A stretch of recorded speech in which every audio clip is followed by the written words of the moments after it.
இன்றைக்கான first promo வந்துருச்சு. சௌந்தர்யா முரட்டு சம்பவம் வந்து பண்ணி விட்ருக்காங்க. அவங்க நாமினேஷன் பண்ண ஆளுமே வேறு லெவலில் இருந்துச்சு. அது ஓப்பன் நாமினேஷன் வச்சுருக்காங்களா, அப்படியே ஆனந்தி மூஞ்சிக்கு நேராகவே ஆனந்தி மூஞ்சியை பார்த்தே சொல்கிறாங்க, நீங்கள் மண்டையை கழுவாத மாதிரியே இருக்கும், ஆனால் மண்டையை கழுவுறீங்க அப்படின்னு சொன்னது உண்மையாலுமே பார்க்குறதுக்கு வந்து சூப்பராக இருந்துச்சு. இதில் யார் யார் நாமினேஷன் பண்ணியிருக்காங்க அப்படின்னு சொல்லி பார்த்தா, பவித்ரா வந்து முத்துக்குமரனை சொல்கிறாங்க, நீங்கள் வந்து நிறைய பிரச்சனைக்கு காரணம் வந்து நீங்கள் தான் முத்துக்குமரன் அப்படின்னு சொல்கிறாங்க. ஆமாம், பவித்ரா வந்து ஒரு பிரச்சனையும் பண்ணுறதில்ல, அப்புறம் எப்படி சொல்கிறது அப்படிங்கிற மாதிரி இருக்குது. அதுக்கப்புறம் அருண் வந்து பார்த்திங்கன்னா மற்றவங்க வந்து மேனிப்புலேட் பண்ணுறவர் தான் முத்து அப்படிங்கிறாங்க. அது ஓரளவுக்கு உண்மையாக தான் இருக்குது. ஆனால் அருணுக்கு வந்து சப்போர்ட் பண்ண நினைக்காதீங்க. ஆனால் அருண் பண்ணுறது வேறு மாதிரி மார்க் பண்ணுவான்னு வைங்களேன். அதுக்கப்புறம் அர்ஷிதா வந்து மஞ்சள் நீங்கள் வந்து நேட்டிவாகவே இருக்கீங்க, உங்கள் நேட்டிவ்னஸ்னாலேயே நாசமாக போகுது வீடு அப்படிங்கிற மாதிரி சொல்கிறாங்க. அதுக்கப்புறம் ரஞ்சித் வந்து மஞ்சள் சொல்லிட்டு எனக்கு வந்து மன வருத்தமாக இருக்குன்னு அவர் எதோ ஒன்று அவர் உருட்டிக்கிட்டே இருப்பார், அது மாதிரி விட்டுறாரு.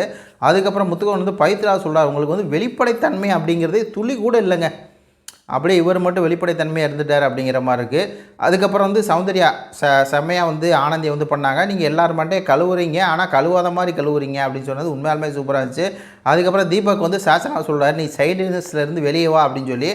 அப்போ சாசனா வந்து கேப்டன் கிடையாதுங்கிறது அப்படமாகி விட்டது. அதுக்கப்புறம் ஜாக்லின் வந்து ரனாவை சொல்லிட்டு நீ புரியாத மாதிரியே வந்து நடிக்கிறடா அப்படிங்கிற ஒரு உண்மையை போட்டு உடைக்கிறாங்க. ஆமாம், புரியாத மாதிரி நடிக்கிறாங்கிறது தான் உண்மை. அதே மாதிரி சத்யா வந்து பூசி முழுகாதீங்க சார் அப்படின்னு சொல்லி ரஞ்சித்தை வந்து பண்ணியிருக்காங்க.